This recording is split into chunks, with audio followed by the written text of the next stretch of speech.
Hello, my sweet viewers. Welcome back to my channel. Today, I have a very touching story for you. And at the end of this story, you will also learn some useful English phrases you can use in daily life. So, let's get started. Sarah sat alone in her small apartment.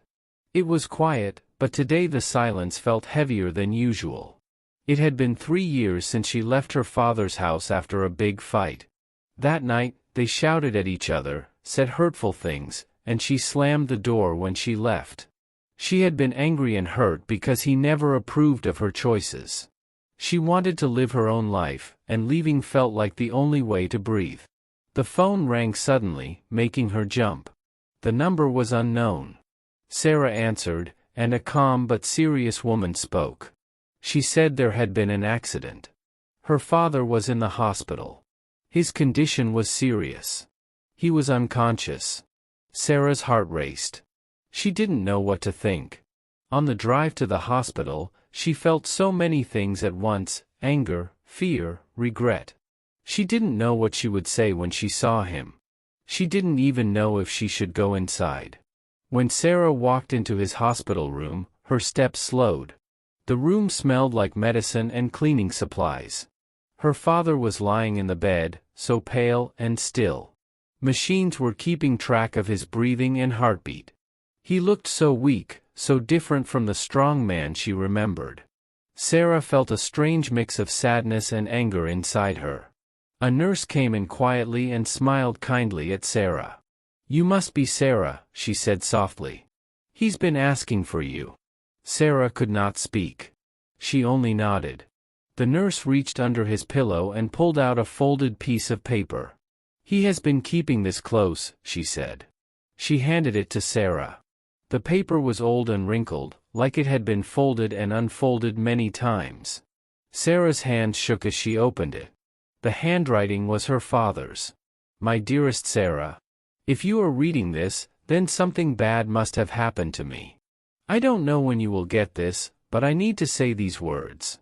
I know we fought. I know I said things I should not have said. I pushed you away when I should have held you close. I was scared, Sarah. Scared of you leaving. Scared of you making mistakes. Scared of you not knowing how much I love you.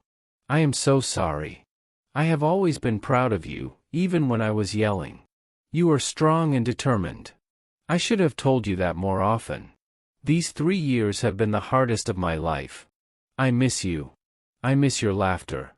I miss having you around. Please remember that I love you. More than anything. I wish I could fix everything between us. I wish we had more time. Love, Dad." Sarah started crying as she read. The anger she had been holding on to for 3 years began to fade. The letter had the words she had always wanted to hear: his apology, his pride, his love. She reached for his hand. It was cold, but she held it tightly. Through her tears, she whispered, "I forgive you, Dad. Please wake up." Sarah stayed by his side all night, holding his hand and the letter. She cried quietly while the machines beeped softly in the room. The next morning, the nurse gasped. Sarah opened her tired eyes and saw her father's eyelids slowly opening. His weak gaze found her face, and a small smile appeared. "Thank you," he said in a faint voice. "Thank you for coming home." Sarah's heart broke and healed at the same time. She realized that coming home wasn't just about the hospital. It was about returning to her father, to their broken relationship that was now starting to heal. From that day on, Sarah stayed with him. She helped him recover, and they rebuilt their bond. She learned that sometimes years of anger and silence can be healed by one letter and the courage to forgive. Sarah's story reminds us that life is too short to hold on to anger. Sometimes, a single word of forgiveness can heal years of pain.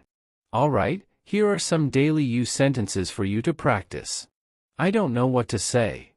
Meaning, I have no words because I feel surprised, sad, or emotional. It's been a long time. Meaning, many days, months, or years have passed. I miss having you around. Meaning, I miss being with you like before. Thank you for coming. Meaning, I am grateful you are here. Please don't leave me. Meaning, I want you to stay with me. I don't know if I should go. Meaning, I feel unsure about visiting someone or a place. I'll stay by your side. Meaning, I will not leave you. I will support you. Thank you for coming home. Meaning, I'm happy you returned to me. If you like this story, make sure to like, share, and subscribe for more emotional stories. See you in the next video. Thanks for watching.